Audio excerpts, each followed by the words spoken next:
Verse, bringing you yet another episode. My name is Travis, and I'm joined by my only co-host Ryan. We Woo! Hey are guys. working at minimal strength. We do have Eric with us. He's currently in what I like to call the cuck chair of the podcast, which is just the producer's chair. So you will not be able to see or hear Eric. We will, which I'm sure he'll just be shouting Pikachu the Yeah. entire episode. So we'll just make sure we let you guys know every time he says Pikachu, we'll give like a thumbs up. Well, and I'm not gonna lie, I'm not gonna trash on him too much because he's doing all the fancy producer stuff that I don't want to do. So I'm just kidding. He hasn't said Pikachu at all yet.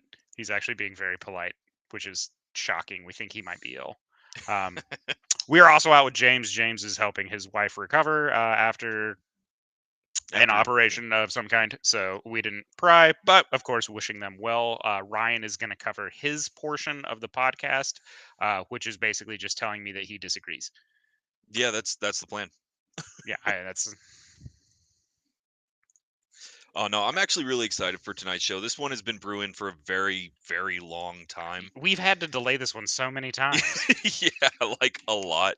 Um and of course, guys, we are running at minimum strength, so we're gonna be doing our best to stay on top of chat and answer your questions as they come, but please be patient with us because it's just two lonely dorks over here. Yeah, And Eric, give us a little toot toot if you can handle the chat. all He right. can. He can. He said Pikachu like 13 times in a row just now. We do have Serica in chat giving us a wave. What's up, Serica? Hi, Erica. You getting a special shout out tonight. But yeah, so we're going to be talking about flops and failures, which again is one that we have had to work on and delay. I have done so much outrageous homework on this one because I got super hyped for it. And we get to talk about Ryan and I's equally favorite flop, which we'll get to when we talk about gaming flops. Indeed. Now we before we get into it, obviously we're going to cover a little bit of news, guys. We don't have a whole lot happened since last week, but we got some cool stuff. Um, but I am going to open up with a little bit of a disclaimer as we get into this episode. It's kind of like every time we do Warhammer or any of the other sections. Now, we are not an expert in a lot of the stuff. We are working off of the data that we've been able to find. And so we actually encourage you, if we say something wrong or come at it from a wrong angle, or you just simply disagree, be sure and let us know. We are going to be separating it into two, maybe three, but really two different metrics when it comes to flops and failures. And that's going to be commercial success versus critical success. Yeah, And those are going to flip flop back and forth a lot. a lot of So, a lot of them have both. A lot of the ones on this list have both. So yeah, yeah, yeah. all the best stuff was. Looking your way, Punisher Warzone. That's um, so. I'm gonna put this out here right now. Uh, when I pay for a movie ticket, I usually stay for the entire movie. That was the only movie where I got up and asked for a refund. that's your one. That's my one.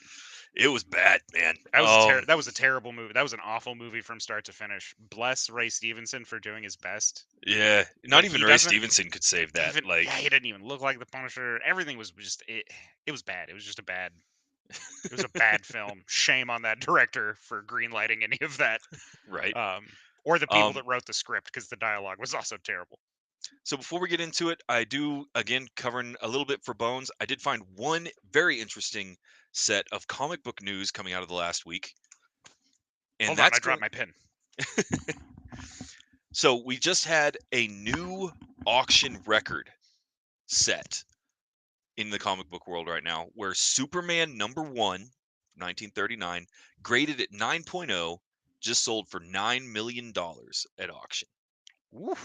Yeah. So we have a new ceiling, and of course it Eric, was is that why you Superman had that to took it. downgrade your internet? That's no, that's canon now. That's why Eric had to get shit internet is because he bought the Superman comic. I look forward for you to open it and read it. Uh, just kidding. Whoever bought that's probably never going to open that case. Yeah, no, that would be. Could you imagine? Like, no way. Oh, if I had like billions, I would just as the flex be like, I bought a $9 million comic and I'm going to read it. And people would be like, you're an idiot, and just be like, But yeah, uh, that was the big comic book news that I came up with. that is huge. That's a big one. Yeah. My only news is like kind of a John Cena is wrapping up his farewell tour. We are coming into December, and it will be the end of the Last Time Is Now tour coming up. He has made his final Raw appearance ever. Oh, that's big So yeah, news. big send off for John Cena from Raw. Really, the end of an era coming to a close with him. He carried that company on his back during the PG era, and I don't think at the time when it was happening he got enough credit for just how hard he was working for that company. He's definitely getting his flowers now, though. I have my fingers crossed that now that he's a Grand Slam champion, his final opponent is going to be Sheamus, who gets to finally become a Grand Slam champion because he's been chasing that IC title that John Cena currently holds. But we'll see how things go. So, with Well, that, one last thing before we get into our main topic. This has been kind of an interesting position for us. It's come up a couple times in questions and messages that we get sent, and so I'm just going to throw this one out there. There are a lot of our viewers, a lot of nerds out there that are trying to find professional nerddom to live in, and we just had a major announcement coming out of Summit Comics. Summit Comics is launching their first ever talent search as they are attempting to hire 2 new writers and 2 new artists to be offered contracts by Indie Comics Press. Now, this is a big loadout. I'm throwing it out to anybody who listens to give it your shot. Currently, you need to reach out to Adam Barnhart, Summit Chief Creative Officer, for more information at press@readsum.it. And so, if you are an aspiring comic book artist, comic book writer, or both, reach out to Summit. They need talent, and this could be your shot. do it. If y'all get the job, let us know. Yeah, for sure. But yeah, we're throwing that out there. Big shout out. We're not sponsored or anything like that. We're not being paid to say that, but I like Summit Comics and Indie Comics Press. So Yeah. if you're a talented artist, go that way. Awesome. And with that, I think we're ready to jump right in. Yep. Do we want to start? We're going to play this one a little fast and loose. Do you want to start Yeah. with our tabletop one that we discussed briefly before the show started? It's gonna eat probably the first half of the episode, so I guess we better. I mean, I don't think Uh, it's going to take that long. nah, this will be I'll deal. I'll let you All get right. rolling. Announce what it is. So this one has been brewing for a very long time, guys, and it's going to be controversial. Like it's probably the good reason why we're coming up with this one is because this falls into one of those realms where it was commercially very successful during its initial release and not critically well received. Um, so we're going to finally talk about the forbidden topic of Dungeons and Dragons 4th edition. Hint. It's trash. It's trash. Spoiler alert, it's not good. So It was poorly received by the players for oh as yeah. many copies as it sold on release. Everyone was super excited for it, including our group. I mean, we were Oh, hyped. We absolutely. earmarked money like way in advance for it so we could get a big dump of books that I think Ryan is currently using to level his painting desk Right. or No, to it patch was holes in the roof or something. There, yeah. It's wild how much that 4th edition actually was something we were really excited about. And here's the thing, guys. They were doing a lot of really interesting and innovative stuff during the hype period with the Indie 4th edition that sounded great to us. I personally was stoked because this was the introduction of Tiefling as a main playable race, which had been one of my favorites to play all the way through 3.5. but then it put gnomes as a monster race. Gnomes were a monster. And the description tried to make them sound like these evil little like swindler people that would like trick you out of your shoes or whatever. And I'm like, these went from one of the playable good races to just being this like slight step up from Goblin. Yeah. Like it was bad. Now It was terrible. let's go ahead and talk about what it was trying to do before we get into what it did, I guess. And we're going to look 4th edition was really trying to upset the status quo. They were trying to be very innovative, doing things that no one had ever done before or thought of before, ever, never, as long as you've never seen an MMORPG in your life. And As long as you've never played WoW. yeah, as long as you've never played World of Warcraft, they were shooting for a user-friendly, DM-friendly, player-friendly like setup, where it was easy to learn whether you were a fighter or a mage or a priest or a thief, that everything was kind of right there at your fingertips. Um, Instead, what they delivered was very much World of Warcraft, the RPG, and not the Yeah, actual World of Warcraft RPG, because that was decent. which is fine. Um, Yeah, I mean it's the game on paper. yeah, but no, they Which is also completely did this. away with any differentiation between the classes, like core fundamentals, and so there was no real difference between playing a fighter and playing a wizard. Now a lot Other of than players, what abilities you yeah, got. and so it was very much, if anybody has ever played any MMORPG, whether it's World of Warcraft or Star Wars: The Old Republic, or City of RuneScape, Heroes and Villains, Diablo. Diablo. Does Diablo counts as an MMO? Yeah, it's 100% an MMO. All right. You're a class-based character that picks perks and skills as you level up. That's 100% an MMO. So in fourth edition, they had it set up very similar to any of those games for two different reasons. First, every spell, skill, or ability you had on your character had a cooldown, where when you used it, you had to wait so many rounds before you could use it again. Mhm. Um, and secondly, they introduced the minion rule, which I have ups and downs about the minion rule. I think there is a place for it. Um, The so, garbage, that's a good yeah, place for it. but the minion rule effectively made enemy monsters have a single HP and act as a mob, and it let the DM easily manage large numbers of monsters, Except but they all also, acted on the same initiative, which meant that if you yeah, went before them, great. If you went after them, you're devastated. yeah, you're toast. Now here's where we get to have the little setup. I think all of us, anybody that's been in the D&D scape for a while, knows that D&D 4th edition does have its diehard fan base that still play the game to this day, and hats off to you. I think that's fantastic. You're having fun with the game. Um, Commercially, it did very well. It's especially the first 3 months of its release. It did have Um, high initial release. High initial release It's sales, since tapered off quite drastically. but critically, it tanked. It Players did not like it. They did not like what they did to the game. There Um, was no RP value in anything nah, it on the was, release. Now, like that doesn't mean you can't get RP out of it, right? Because any RPG that you're playing, the role playing part, is going to be based on the story. But even like the pre-built campaigns and stuff, because we played a handful of them, mhm, it was combat simulator. It was just a combat simulator 2.0. You ran out, your number had to beat another number. Everything was ran off of like a tick and cooldown system, which was gross. yep.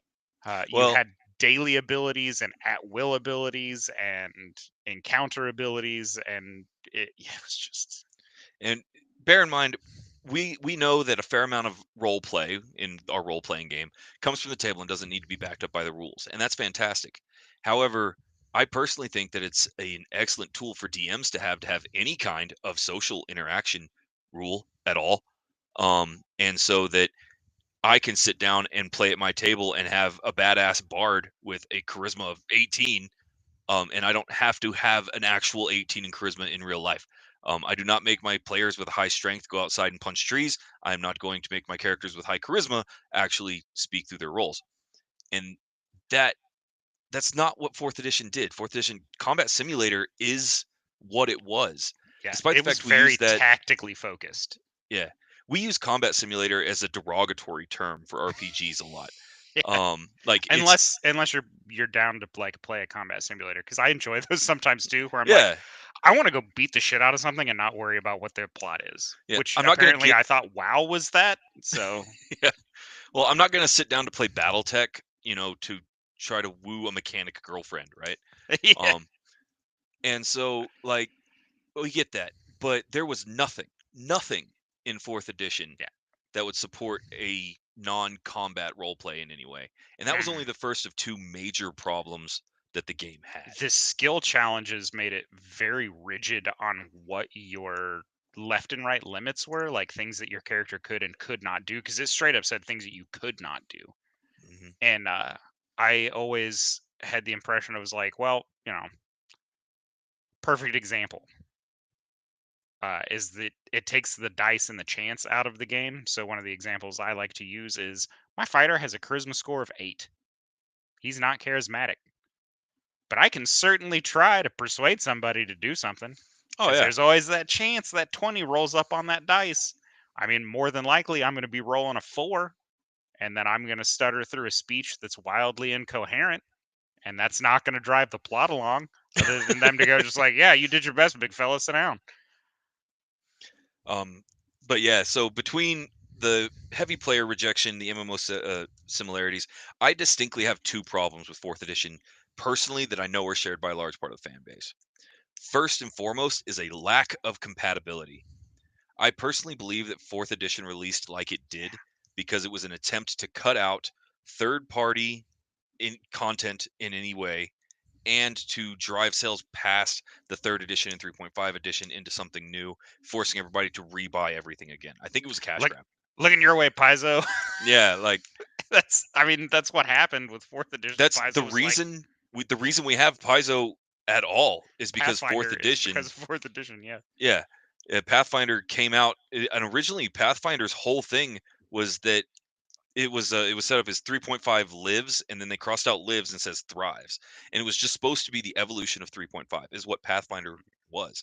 yep. And that lets you know how much the player base disliked fourth edition is because that entire RPG system is what it is today, is one of the big hitters at the table because people hated fourth edition that much. So I'm gonna make sure we stay on track on this one. I'm cut it a little short. The last thing that was really disliked about it, there were some very extensive and dramatic changes to lore, Yeah.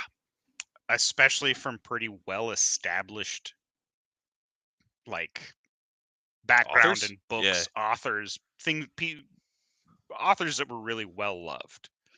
Mhm. One of them to include short stories that were written by Gary Gygax for the original release of the game, suddenly became invalid lore, and that was not well received by some of the OG players. Well, Um, and you know, all this lore that was established really relied on your theater of the mind storytelling to get the background of your setting, oh, that was particularly. gone for fourth Yeah, edition. Theater of the Mind was out. it was out, and particularly for the Forgotten Realms, that lore really shapes the world. And now they're pushing this really map and miniature focused extra capitalization, monetize model, and it Yeah. destroyed the lore.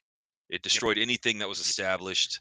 And you know, the argument that you're going to get all the time is, well, you don't have to play that way, or you don't have to play fourth edition. You're right, we didn't, Yeah. We and that's that's how you get to flop status. we were like, woohoo! We bought all these books, and I think we were about what, maybe 2-3 months in before all of us just were kind of sitting at the table one day, and they were like, "So, you guys want to go back This to sucks. Yeah, 3.5?" And everyone was because just like, "Yeah, it's fine."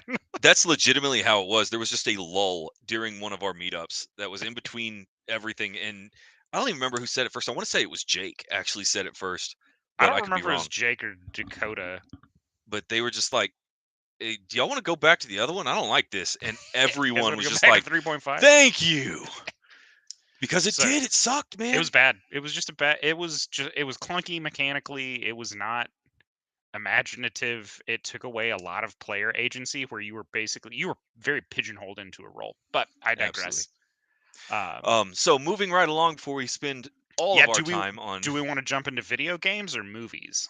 let me do one more RPG so we can show the other end of the spectrum Oh. here. So D&D 4th edition. Obviously, we do not like it. That's our opinion.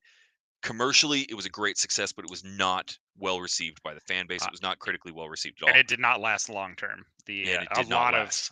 A lot of pre-built and campaign settings and expansion books and stuff like that were in fact canceled from Wizards because the critical reception on fourth edition was very bad.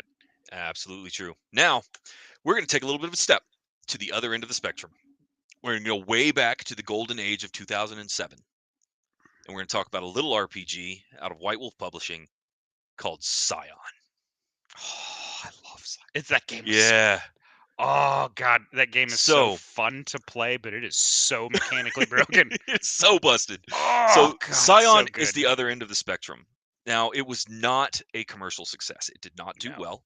A lot of players picked it up and it kind of got ignored. However, player reception for the game was off the charts. So good. It was so good. Now, here's the thing. We say it was so good because we loved it. A lot of players loved it. It was not good. The rules No, were kind of empty and broken. They were confusing and misleading. They had huge mechanical holes in the game, easy exploitation. Um, but it was an RPG that very much took the concept of something like Percy Jackson, which has been getting a lot of traction as a fandom here recently, and turning it into an adult RPG. And you got to play the son or daughter or offspring of either a god or godlike entity from several different pantheons, and teaming up as a crew. There was something so so much fun about it, that particular game. yeah, and it was a very the system was easy to pick up. Like I understood the dice system, right? You roll d10s. Hmm. Your dots in a certain thing or whatever determined how many d10 you got to pick up or whatever. And there was like circumstance bonuses, but like that's technical.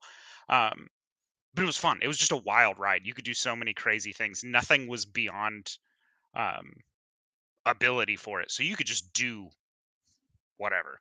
Um, and you Now, a would lot get of bonuses. Like you could get bonuses and detriments. So you could get what's called a stunting bonus. So if you stunting. had if you wanted to do something crazy epic, uh, all you had to do is give a description to whoever was running the session. It was usually Ryan, because Mhm. he's been our pretty much our primary SD for as long as I can remember. I like the Uh, Fever DM.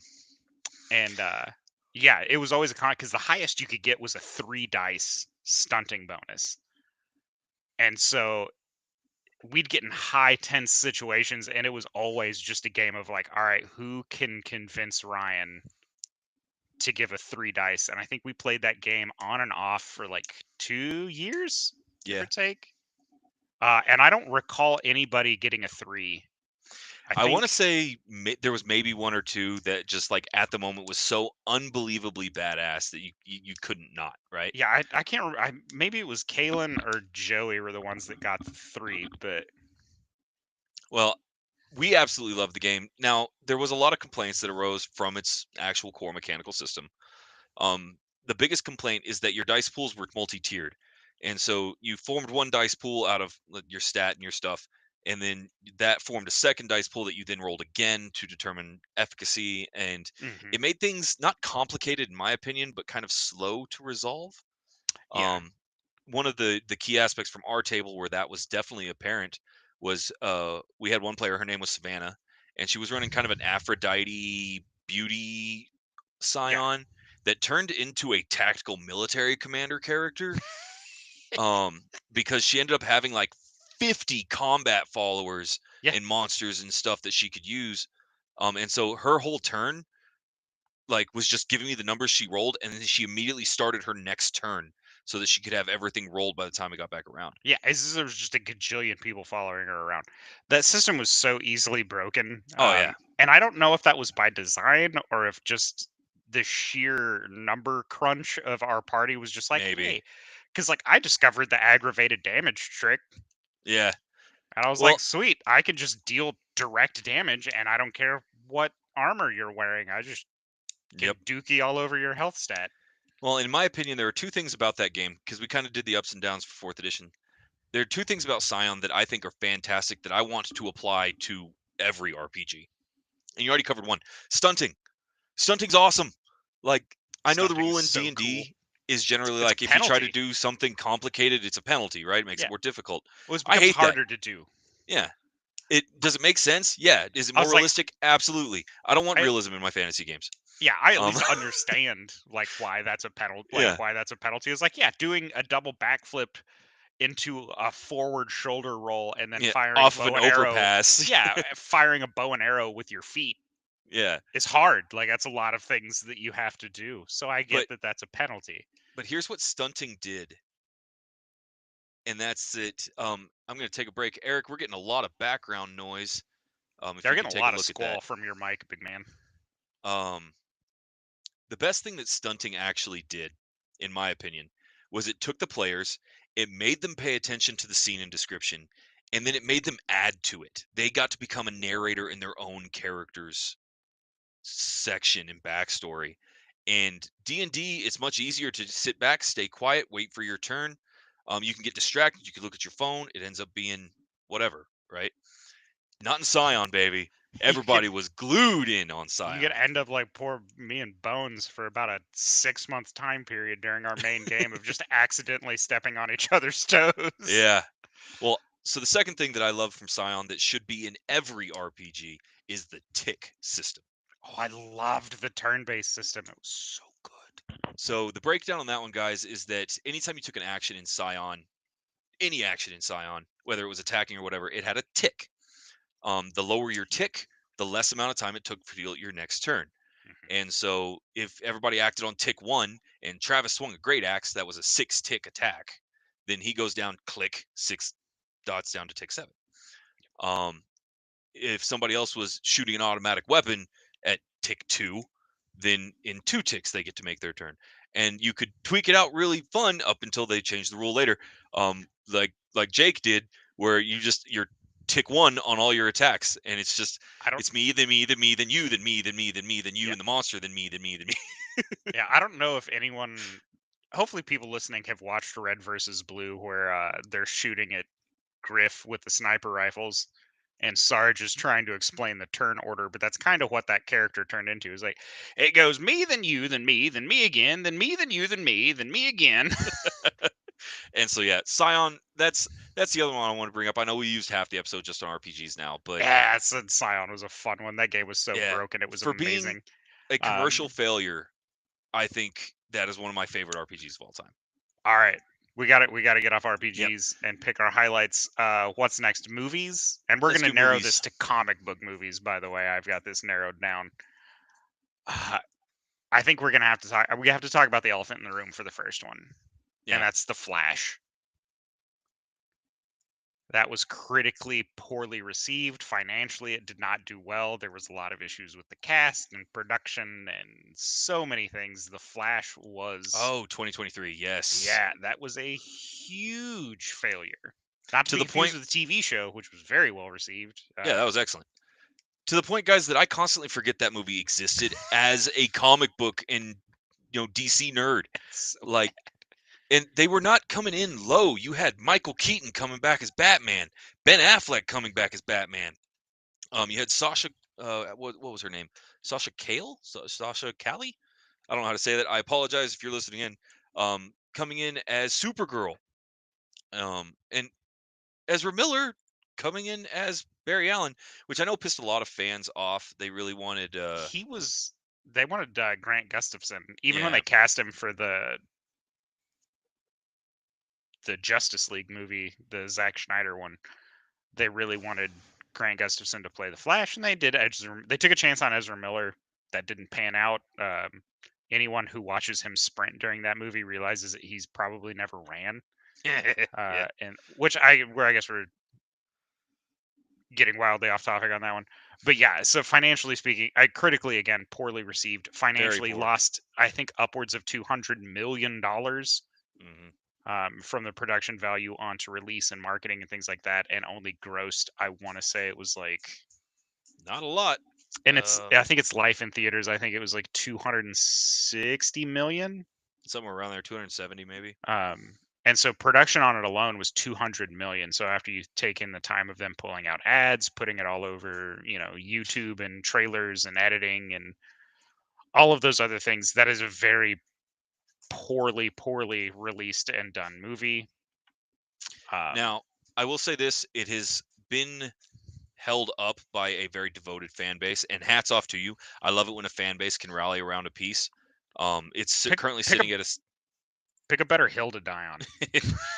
but it's currently sitting at a 63% on Rotten Tomatoes, 55 on Metacritic. Those are not the worst numbers we've ever seen. No, And it's got a but it's still 6.6 not on good. IMDb. And I'm not gonna lie, the 6.6 on IMDb really blows my mind. Um, Yeah. there are a lot of much better movies that took worse hits than that. Oh, for Um, sure. But yeah, but that's yeah, just is not a financial success. Yeah, $200 million loss. That's a big oof. It's a big oof. Yep. Especially this was supposed to be DC's launching point to an Avengers level Well, release and like it setup. had it had a lot of things working against it, right? Like I agree with every point you just made. I don't think the movie was well done. I don't think it was handled well, but it was also contesting at its release with Ezra Miller's kind of legal issues and controversies that cropped up at the exact same time that I guarantee you was a serious factor when it comes to their box office. Yeah, I And mean so, just did not do well. Blue Beetle, also another one from DC, did not do well. I actually forgot that eh, movie released entirely. I thought it was a dude, 2026 so release, I think, and it came out. I don't remember. I'm looking it up right now. 2023. Yeah, Um, so this one I watched, right?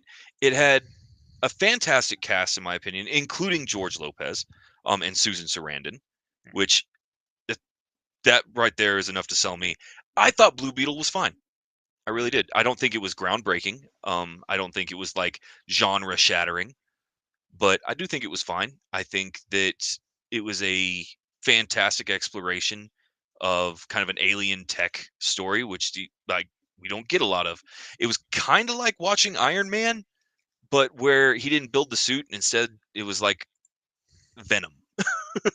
Yeah, and like I said, and again, I haven't seen it. The reviews on it are like it's fine. It actually got really good reviews of mouth from start to finish on everything. But again, um, Well, and here we come down to it. I thought this movie was great. IMDb rating of 5.9, scoring underneath The Flash. yeah, However, its Rotten Tomatoes and Metacritic both up at 78% and 61% respectively. it's fine. And so, But again, next one on the list, we talked about it briefly at the beginning. We got to talk about yeah. Punisher Warzone. Very bad. I think we hit all the highs and lows for that. Poor script, poor directing, poor release, poor advertising. I watched it because I am just a huge Punisher nerd. As you can see, I wore my Punisher T-shirt. Um, it did not do well. Box office flop, critical flop, poorly reviewed. I I walked out of the theater and asked for my money back. They told me I couldn't get my money back, so I went down and finished the rest of the movie. And the only thing I enjoyed from going to the theater that day was the popcorn. Very bad. Yeah. So, man, we already kind of covered everything that Warzone did everything bad. Um, Now, here's the thing. I love Ray Stevens. I really do. Dude, he was a great actor. Great actor. I don't think that was the movie for him. No, people had already I seen. The thing is I think when that I guess they we had nobody had seen Ray Stevenson for a while when that came I guess out. that's true. Um, I mean, everybody knows him right now because of his Star Wars debut, Yeah, but or his role in the Thor movies. that's true. Yeah, so Well, anyway, R.I.P. Ray beyond that, Stevenson, you a real one. yeah, absolutely love that guy. But yeah, Warzone, they didn't do anything right. They definitely decided to go the route of realism doesn't have a place in my fantasy game and took that to an extreme. Um, and so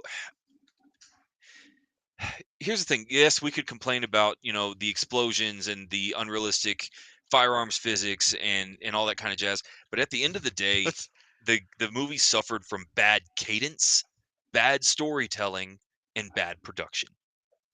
Yeah, it was just everything was not great for the script. The dialogue was very clunky and very forced, I want to say. Because I can't even remember a single line from that movie, and my mind latches on to movie dialogue in a weird way. Yeah. uh, and I can remember nothing about Punisher. And that's also one of the few comic book movies that I have never gone back and rewatched after having watched it. So yeah, So yeah. it was bad. It was Well, and real unlike bad.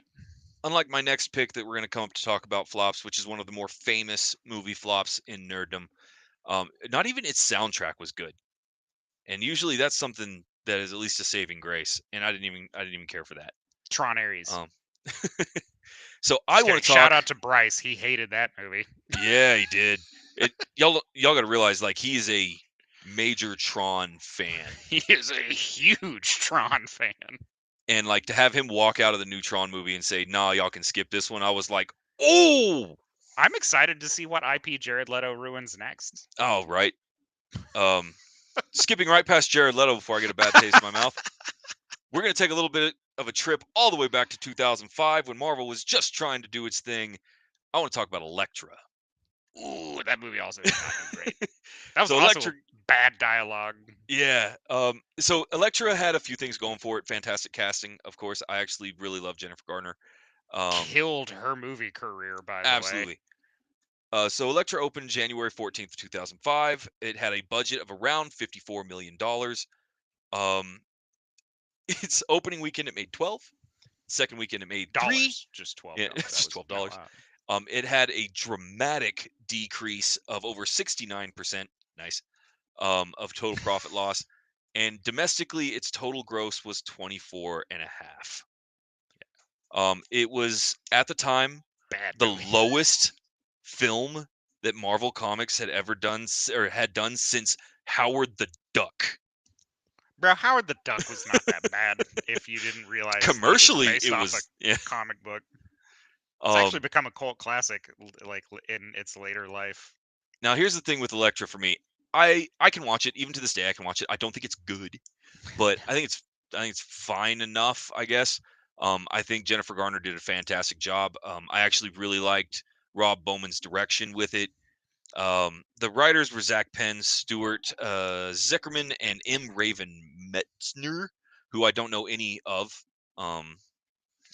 But you then have a comic book by Frank Miller that was poorly adapted that I still think ended up doing well. Now, where this movie killed it, in my opinion, is that soundtrack. It's one of the first movie soundtracks I ended up buying for myself. I think it's fantastic. No, it's bad. It's bad. There's not. I've seen Elektra. I think I went to theaters and watched it with Ryan. And point of Yeah, fact, probably. Ryan was my movie buddy for a very long time until I moved out of New Mexico. But yeah, that was just a bad film. The dialogue was clunky. Jennifer Garner couldn't land a line. Like none of it The felt dialogue was rough. authentic. Well, Do you know what it reminded me of? If I'm being honest, what you got? It so it was trying to take itself serious, but the dialogue landed to me like Duke Nukem lines. Yeah. And like Well, if they had been trying to be like corny intentionally, I think I would have enjoyed it a lot more, but I could tell they were trying to be super serious and I was just like, you might as well just said you came here to kick ass and chew bubble gum and you're all out of gum. Like it's just well, I think with Elektra, one of the major deals. Now, this is controversial. Some fans will absolutely defend this, and I totally understand. More power to you. yeah, everything's got a fan. Like But I think the biggest problem with Elektra that it seriously had is the same thing that kills a lot of comic book movies from 1995 to 2005, and that's the fact that it didn't give a shit about its core material. Like you could have called Elektra anything else, and just been like Ninja Assassin Chick, 2000, and it probably would have done just as well. market it to me as Jennifer Garner in tight leather pants and I'd have gone and watched it. Like But it did not really care to protect the sanctity of Elektra as a comic book character, any of her history, any of her yeah, personality. And costuming was good. the costuming was fine. Yeah. It's fine. I think the soundtrack and the costuming were The only two kick things that ass. were hits. Yeah, I didn't even care for the soundtrack. But yeah, no, famous Marvel flop when it comes to movies. Yeah. And we're gonna again. Yeah, we're gonna have to switch again. Oh Yeah. man, hot back onto the DC flop. We got to talk about Green Lantern at least briefly. Oh with man, Ryan Reynolds, the 2011. famous bad movie. Yeah, even he hated it after it came out. I think that's one of the biggest regrets of his career. Now, I'm going to jump in right quick here in the front. We are both aware that, especially after the success of Daredevil, Jesus, of Deadpool, there has been a huge resurgence when it comes to Green Lantern, which I'm assuming has had people start watching it ironically, but it is actually getting a serious fan base now. If you were part of that fan base, that is awesome. I absolutely support you. primarily because we need more flippin' Green Lantern movies because he hasn't had a decent run. Give me a Nathan Fillion Guy Gardner movie. After seeing Superman, I loved that so much. Give me just a Guy Gardner movie.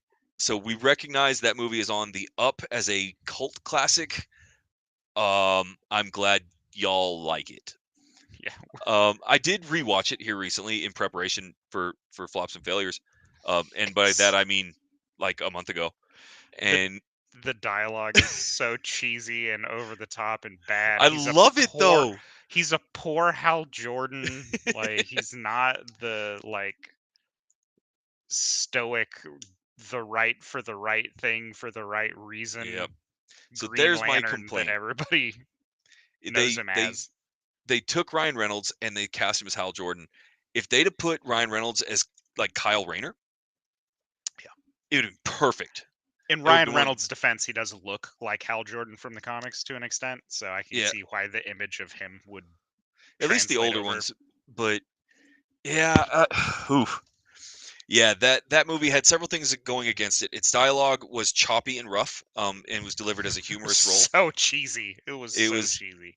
yeah, super cheesy for Hal Jordan, which for fans, obviously. Now we also recognize Hal Jordan has had a couple of different iterations in the comic books. I wish we had Bones here to actually talk about the details. I don't know them. I'd have to look them up. Hal Jordan eventually becomes a character that is not like what Ryan Reynolds portrayed in any way at all, including dialogue, stoicism, flipping skin color. Like we recognize that. Um, if they'd have done it in any other capacity with Ryan Reynolds, I think it would have been a serious success. But it needed some help in dialogue, and let's talk about the animated suit. I guess is been a major Yeah. point that Ryan Reynolds cannot stand about the movie, and that is the CGI animated suit. It's because the CGI was bad.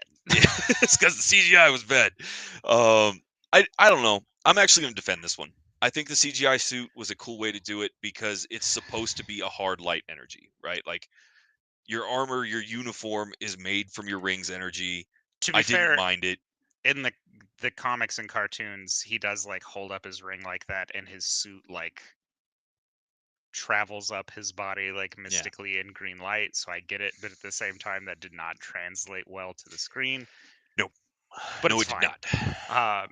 So we're gonna get off harping on that one and go to a very, very, very niche one. Oh, we And getting famous here? I'm gonna see if Ryan can guess it. This is a DC Comics movie. Okay. It starred a basketball player. Basketball player. Yeah, I'm gonna give All you a right. couple of seconds to think about it. Give me something else. I'm not big on the bass guy's ball. He wielded a hammer. DC character wields a hammer, wears a suit of armor. It had a movie? Uh huh. It wasn't Steel, was it? It sure was. No way. Steel, starring Shaquille O'Neal. What? Yeah, yeah. It cost about $15 million Oh, to produce, and it ended Shaq's attempt at a Hollywood takeoff career. It did not do well. yeah, It was poorly reviewed, 1997. poorly Sure enough. received. I have seen it more than once. I like watching it to laugh at it because Okay, it tried to be a very serious movie, and bless Shaq, he did his best. And Rotten Shaq is Tomatoes. amazing at a lot of things. Acting Yeah. is not one. Rotten Tomatoes score of 4. 4? 4. That fits. It's a bad movie, man. It is so bad. IMDb score of 3 out of 10 and Letterbox at a 1.7. It was so bad, Ryan Wow. repressed the memory that it ever released. I Right? yeah. I'm full Gandalf. I have no memory of this place. Like That's the poorest reviewed one on my list. That's not the and it's still not even the biggest flop financially, which I think we're going to jump onto next because we got to get to video games. wow. Um I did not know. Wow. I'm gonna have yeah. to watch this now. It's bad. It's terrible. Like you're going to laugh. It's so awful it's funny, which is kind of why one of the reasons why I go back and watch it. I'm just like, ah. So like yeah, it Yeah. oh, it's so Whew. bad. And wonderfully so. Bless Shaq for doing his best on that. You gave me one of my favorite comedy movies on accident. So we're gonna get to number one on this list, and this one's gonna break Ryan's heart. I can see the sadness coming Yeah. just because he enjoys the IP so much, and that is the financial failure of Jonah Hex, Jonah starring Hex, Megan Fox and I want to say was Josh it James Brolin. Brolin or Josh Brolin? It was Josh It's Brolin. Josh. Almost positive it's Josh. I'll check real quick, but yeah, Josh Brolin. Yeah, Josh Brolin, Megan Fox, Jimmy Hayward, John Malkovich, Michael Fassbender, Will such a Arnett. stacked cast, Yeah, such a stacked cast, and it's dude, bad. Wes Bentley, Michael Shannon, like, $55 million budget, 11 million gross. oh man. Here's the thing, guys. This is the Bad. commercial failure of DC movies. Like, I can't think of one that was worse. Yeah. And it has the tacked add-on of being critically poorly received as well. Like, It's had in its defense, it got a massive boost on streaming services. Like it really was watched like quite a lot when it hit streaming services. Um, but yeah, see its that's theatrical release terrible. uh, here's the thing for me. It was released in 2010. It was right during the hype for superhero movies. It was building like crazy. They tried to capitalize on it. I think the movie's I like it. I can't say the movie's good. I like it. um but you're talking about a Rotten Tomato score of 11%, IMDb of 4.7. Not Um, great. it also made it onto iReview Westerns for the record, which No scored it way. a it scored it a 1 on iReview Westerns. Shocker. Yeah. This movie, guys, did not try to take itself seriously for even a second. They No, it's decided bad. to do whatever they wanted to do.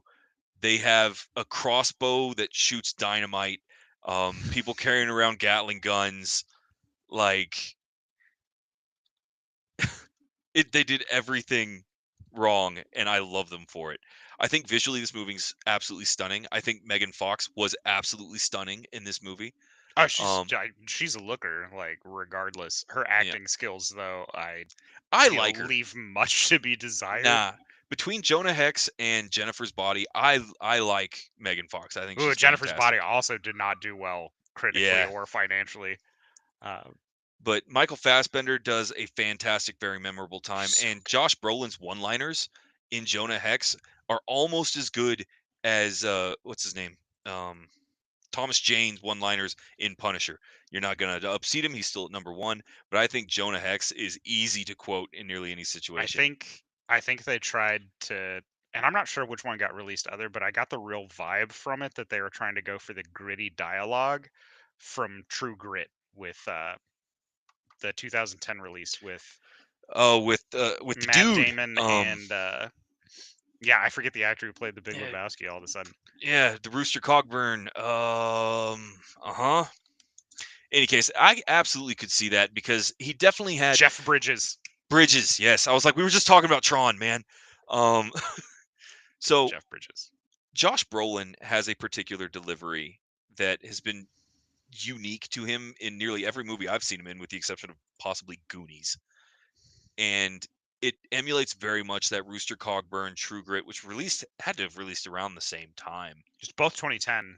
Yeah. I assume both were probably summer releases. And so it definitely feels like that. The dialogue, I think, feels like Yeah. that.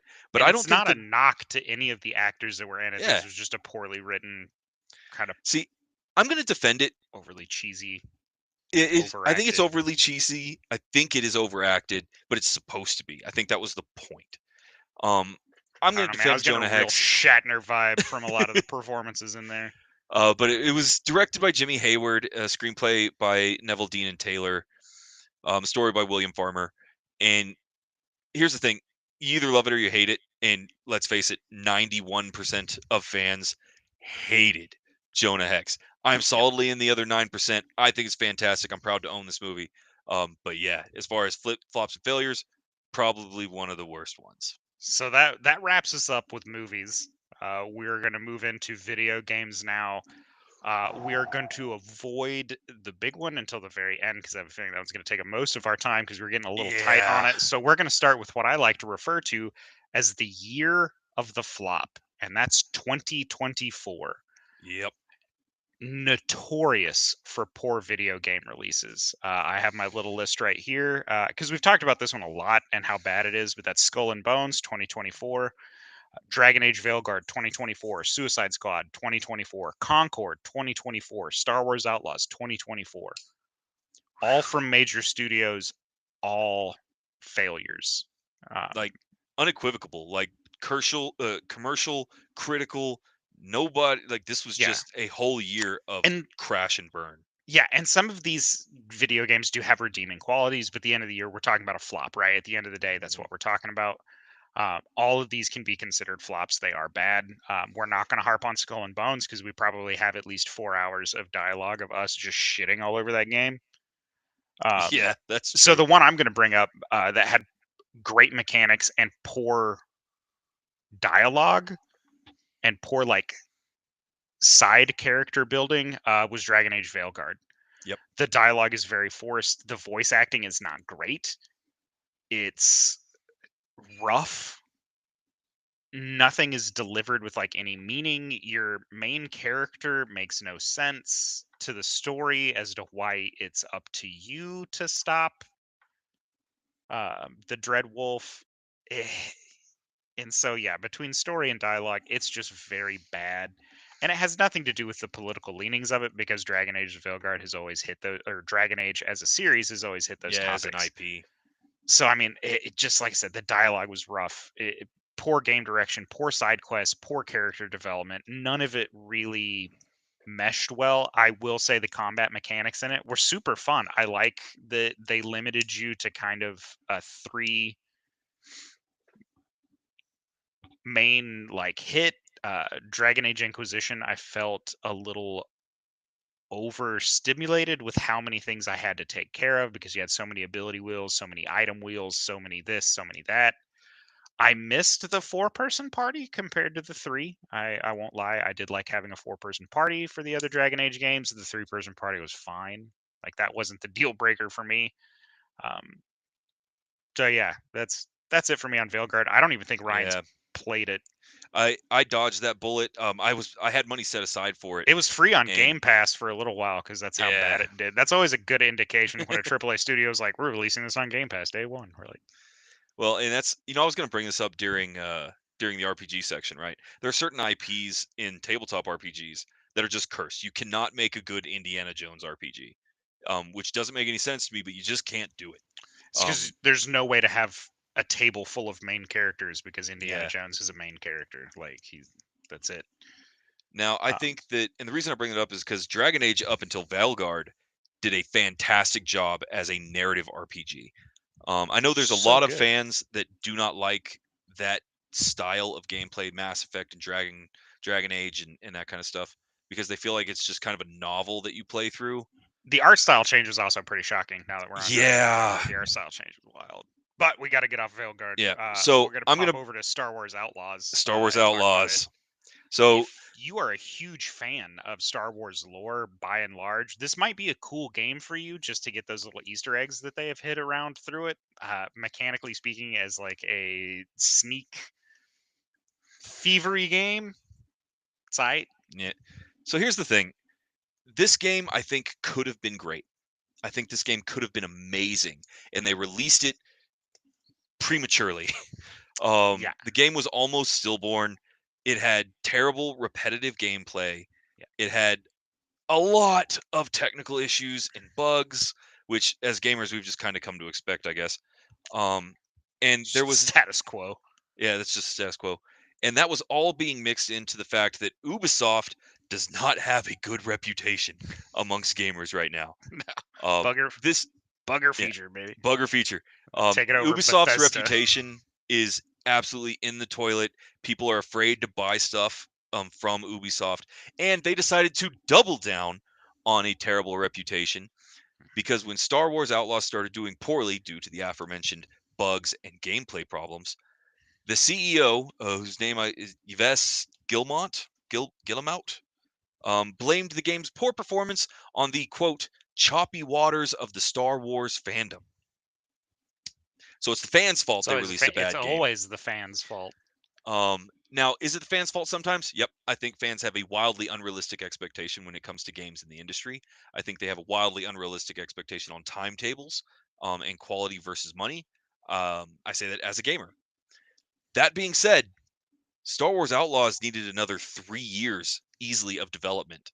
It just And yeah, the repetitive gameplay, the weird sneaking mechanic, the fact that there would be certain situations where two enemy characters would literally be inside the same model, so you would sneak attack one silently and it would immediately alert the other because they were two characters in the same frame. And it yep, mission locks you, like you just get stuck. So yeah, there was a lot of problems with Star Wars Outlaws. I So think I was so hyped for Outlaws, man. I really yeah, was. yep. Now it does have some redeeming qualities. It is still a decent Star Wars IP, guys. If you can get past the shaky If gameplay, Yeah, if you want to look at it from like a lore standpoint and Easter egg standpoint, our friend Robbie brought up a good point with it when I was talking to him about it. And he's like, if you're a huge fan of the lore and just like hunting Easter eggs and like little things like that, this is the game for you. Because it does. It has a whole bunch of like Star Wars lore just absolutely. sprinkled throughout, which is sometimes nice, but again, some of those things where I'm like, I'm not a huge fan of that. And I don't think a lot of people on the market were a fan of that. So on to the next one. We're going to skip over some of these. We've talked Yeah, about running out of Anthem time. a lot because that game was a huge flop. Mechanically speaking, very sound. Anthem was fantastic to play. Gameplay mechanics were all very good. The environments were complete. The game was just empty. Um, Yeah, it was a sandbox without any toys in it. yeah, Like, it was fun for like 45 minutes, and then you finish the campaign and all the after game stuff. Um, but we're going to get into one, and this is one that is it special the big bomb? we're going to talk about one more before we do the big bomb to close out the Okay. episode. We got to talk briefly about Two Worlds, Oh which man. I got to give a shout out to my good friend Ugly, who stood in a snowstorm Yep. for 3.5 hours to pick this up for the midnight release so he could get one of the special edition copies of this game that was supposed to revolutionize Yeah, it's supposed to be the the hot fantasy RPG game. world. And oh, Eric told us to mention Concord. Yeah, Concord was the wildest two Oh weeks yeah. in gaming history. That game released and died instantly. It's a bad game. It was poorly released. It was poorly received, and now it's gone forever. Yeah, no, that's a great way to put it as the wildest 2 weeks in video gaming history Yeah, that's it. because it really was. Everybody knows the name of Concord. Nobody can say anything about the game or its characters. It's because it's gone. Yeah. Not the least of which was stolen assets from well-known artists. Like, So yeah. yeah, Two Worlds nearly killed the RPG genre in video games for a couple of years just because it did bad. Story was terrible, mechanics was terrible. The user interface for your inventory system was insane. I don't know who looked at that and was like, that's probably fine. Um, I assume it was somebody who's never played a video game with an inventory system before, and they were like, it makes Yeah. perfect sense. It's Uh, perfectly fine. yeah, if you like to read things backwards and upside down. But so yeah, that was Two Yeah. Worlds. Its You know what? studio had a lot. What was the studio for Two Worlds? While you're looking that up, I'm going to cover one other aspect of the game that I was so unhappy with. And that's the fact that everything that was supposed to be dramatic about the game was not. Nothing was flashy. Fire did not fire right. It Like was so bad. it was so disappointing. And here's the thing about Concord, guys. We're gonna skip right by it. We might do a whole episode on Concord because that was such a bizarre story. Like Concord's 14 days of absolute chaos is something we need more time for. So we will be covering Concord in a future video. Reality Pump Studios was Yeah. the studio that made Two Worlds, and they're still making games. So best of luck to them. I think they kind of went back to some more bread and butter stuff and stopped trying to reinvent the wheel, which is good. But again, Yeah, ain't nothing wrong with that. moving on to the last one, and this game, we're gonna have to condense this a little bit. We'll probably Oh, run there's so long. much to cover. But This game single-handedly crashed the entire video game and console market to the point where there was speculation as to whether or not home video game systems would ever rise from the ashes. This one is directly linked to Ryan, James, and I's home state of New Mhm. Mexico, where hundreds of thousands of copies were secretly buried. Yep. We are, of course, talking about E.T., released in 1982 for the Atari, made by Atari. Yep. Um, This is the video game failure. This is a game that flopped so hard that not only did it put its company in danger, it put the industry in danger. It there were some other contributing factors, so like we can't say it was yeah. just this game. There was a lot of contributing factors going to do it. This was literally the pebble that started the avalanche. Yeah, I suppose that's a good way to put it. It is the most famous aspect of that point in period, Yeah, in my opinion. this this was this was the crescendo for the crash, right? This was, and so it was rushed, it was poorly done, the mechanics made no sense, the game made no sense, the graphics were all greens, and I don't know if you've ever played a Yeah. game that's all greens and blacks. It's kind of hard to distinguish various shades of green on certain televisions, specifically ones that use a gas tube, which in the 80s, huh? That was a Yeah. projection gas tube, not doing well, right? You had to make sure that your TV was very tuned color wise. It did bad. It It was did. poorly Here- received. Here's here's the I, thing, guys. This game was rushed to release, and we mhm. see that a lot nowadays, right? Now, there's a big difference between rush to release in 2025 versus rush to release in 1982. This game could not get patched, it could not get fixed, Nope. it could not have anything done, and everything was wrong with ET. The gameplay mechanics were jumpy and what's the term? They didn't make sense. They were just Yeah. clunky. Like it was just a really Well, and they were unreliable. bad Like they interface. were inconsistent, I guess is the better way to put it. Now I will say this, guys, the release was heavily criticized by reviewers. New York Magazine's Nicholas Pileggi, hope I said that right, described it as a loser compared to other games Atari could have released during that time period, such as Donkey Kong and Frogger. Uh-huh. And a video game and video games the magazine called it really for kids, especially little ones. In 1984, the game was actually named by readers of Softline as the second worst Atari game of all time. In What could 1983, possibly be first? Congo Bongo. Never heard of it, and that's Yep, probably why. that's probably why. Um, And so yeah, so everything was bad about this game, to guys. talk about how rushed this game was, uh, the movie that it's based off, which is E.T. Extraterrestrial, directed by Steven Spielberg, reached its crescendo in June of 1982. This was a 1982 game release. Let that sink in. June is the 6th month. This game was produced and released within a 6-month window into production. And one of the big problems is they overshot exactly how well this game would sell because they based it off of the ET. IP. Yeah. Yeah. And how well it did. And it did sell okay. It did not sell globally the way they thought it would. And so that put Atari in a very dangerous position of having what's called holdover stock for their next financial year in a series of warehouses all throughout the world. And what do you do when warehouse space becomes a priority? You got to get rid of it. And what did they do? In the dead of night, they sent these out into the deserts of New Mexico and they dug a big, deep hole and they poured all of the unsold copies from a bunch of warehouses Yeah. throughout the US into this hole. And it wasn't just ET games they buried. There was a smattering of other games that had been holdovers or just not Yeah. commercial successes.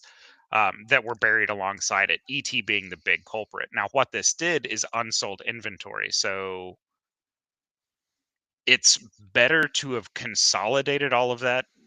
Looking through hindsight, what they should have done was consolidate all of it into one location and let it trickle out.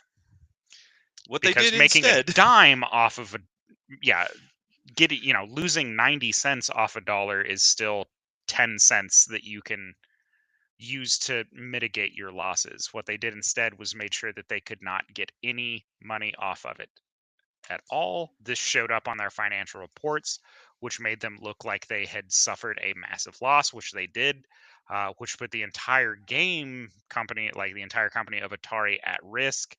They had to sell studios, they had to sell IPs, they had to cancel projects, they had to cut staff quite drastically. Um, and so it crashed the gaming market. yeah, to a point that again there was speculation that it would not recover. Yeah. Now it has turned into something of an icon in the gaming industry It since then. was really, really good for Eric's favorite format of video gaming, and that is the quarter-based machines that you see in Yeah, arcades. the literal pay to win. Um, now, so that particular aspect of the buried in the desert, guys. So something you need to realize is that they consolidated a lot of their material into warehouses in El Paso, Texas. Mhm. They then sent 20 semi trucks into the deserts at just outside Alamogordo, New Mexico, and buried. It was mostly ET. There were other games, as Travis mentioned, Yep. Centipede and some other Atari Yeah. materials, Stuff but that hadn't sold. yeah, stuff that hadn't sold, and they buried it. Now, on May 28th of 2013, the Alamogordo City Commission approved Fuel Industries, which is out of Ottawa, to make a documentary about this event. And so they excavated a series of them. The burial of the ET cartridges is also the basis for the independent 2014 science fiction comedy Angry Video Game Nerd the movie. Um, and I mean, there was a lot, but there was also speculation as to where that actual location was. mhm. You have to think this was a mystery Yeah, up because until about 2012, this was absolutely like they weren't dug up until like 2014, I don't think. it, I that. think they had maybe they had narrowed down the site. I could be wrong on that, but it was definitely like after, I want to say, yeah, 2012 actually sounds right now that I think about it. But again, I digress. This was like, this, was it real? Was it not? This actually became a kind of gaming urban legend on like the secret location of all these copies of ET. Um, the good news is some of the cellophane wrapping around these cartridges was in fact preserved. A lot of those that they have dug up out of Alamogordo are still playable cartridges. So that was Absolutely. actually one of the things the CEO of Atari, who's still making video games, by the way, in case anybody was curious, um, came out with an old 20 a JC Penney 2600 just to really, I guess, kick up the nostalgia factor. And opened and inserted a cartridge into it, and it booted up. It worked, Yeah. um, which is cool. Uh, but yeah, that's a man. That's just Now, a bananas situation. for those of you interested in checking some of this out for yourself, in December of 2014, the Smithsonian Institute added excavated cartridges of ET to their collection. In 2015, the Henry Ford Museum added to their collection several excavated cartridges and a video game touchpad, a sample of landfill dirt taken from the site, um, and items of clothing worn by the excavation team. The These, sample of dirt's weird to me, but yeah, whatever. That's a these strange one. items are now on permanent display at the Center for Computing History in Cambridge, England. Yep. So the fact that there's a handful of New Mexico dirt sitting in a It's museum in Cambridge, England, this was almost the end for console gaming. Like this yeah, was almost it. We do have to quickly touch on the upside that became a downside later on, but that is the creation of Activision.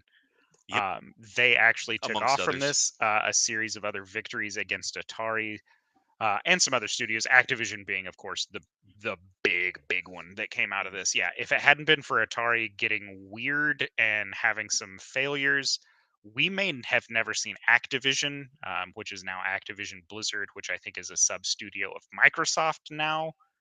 To That go down the sounds long right. chain of ownership, uh, they wouldn't exist at all if it hadn't been for Atari and some of their poor management things that led up to this. So, Absolutely true. And little now, silver lining. now there's BlizzCon and Activision on Yeah, it, everybody's household, and Yeah, Yeah, it's everywhere. it's everywhere. So with that, I'll do James's little call to action here. Uh, Check us out. Leave a comment. What was, in your opinion, the biggest flop in movies, video games, or tabletop? Let us know, even if it's a flop on comics, manga, IP, anime, whatever. Let us know what you think the biggest flop in history was, and we'll definitely discuss it and bring it up on the next episode, which will be not next week, but the week after. Next week is a holiday here in the States. We will be celebrating Thanksgiving. I'll be getting to spend it with my family. I'm sure Ryan is going to be doing the same. So, Hmm. Yep, and I want to remind everybody we do still have the merch shop is up. Some of our Christmas specials are still making the circulation. So if you're interested in acquiring some of the Crossing the Nerdverse merch, this is the first run of some of them, and that has become collector's items in other regards. Now, if you don't have to give us your money to support us, you can do all that fun algorithm stuff like Travis just mentioned. Giving us a like and a comment really helps boost our numbers. But more importantly, tell your friends about us. If you've listened this far into the episode, obviously you like what you hear. And so if you're not following us, you should be because we know the way. share with your friends. And with that, we're going to bring this episode to a close. I'm trusting that Eric is ready with that kill switch for this because it's nice to say goodbye.